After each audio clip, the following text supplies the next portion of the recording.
შეგიძლიათ გვითხრათ რატომ სხედან ისინი ციხეში? მე ვარ ხელისუფლების წარმომადგენელი, რომელიც პატივსცემა ამგადგან განსხვავებით ინსტიტუციებს, რომელიც არსებობს ამ ქვეყანაში, რომელსაც ესენი არცემდნენ. პატივს უბრალოდ ემორჩილებოდნენ ინსტიტუციებს და მე ვფიქრობ, რომ ჩემი საქმე არ არის გამსაჯო თუ ისინი რატო სხედან ციხეში.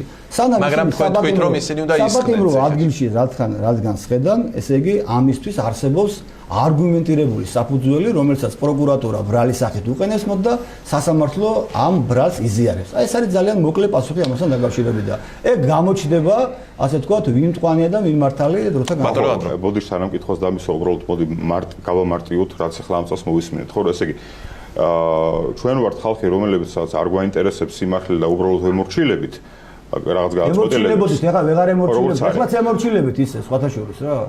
ეხლაც ემორჩილებით. ცოტა ხანი დამშვიდეთ შეგიძლია? საქართველოსდან არა, საქართველოს ცოტა ხანი რომ დამშვიდეთ შეგიძლია? შვიდათა ვარ, აბსოლუტურად. მე გამიხარდება, როცა ამაში დავშვიდები. აბსოლუტურად შვიდათა. შვიდად. რა თქმა უნდა. შვიდად.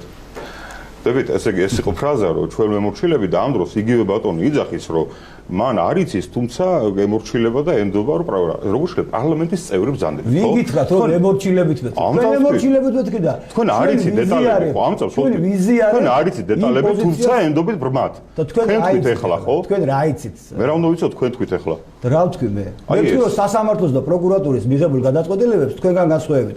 ჩვენ ვიზიარებთ და თქვენ ემორჩილებოდით მეთქი, რასაც გეტყოდენ, იმას უკრავდით ტარს. აი ეს ხო? აღარ ვაპირებ ამის გაგრძელებას, მთავარი რა რომ მოსახლეობამ გაიგოს რა ხდება და ვეგუნი გასაგებია ეხლა უკვე უსმენთ თქვენს კითხვას.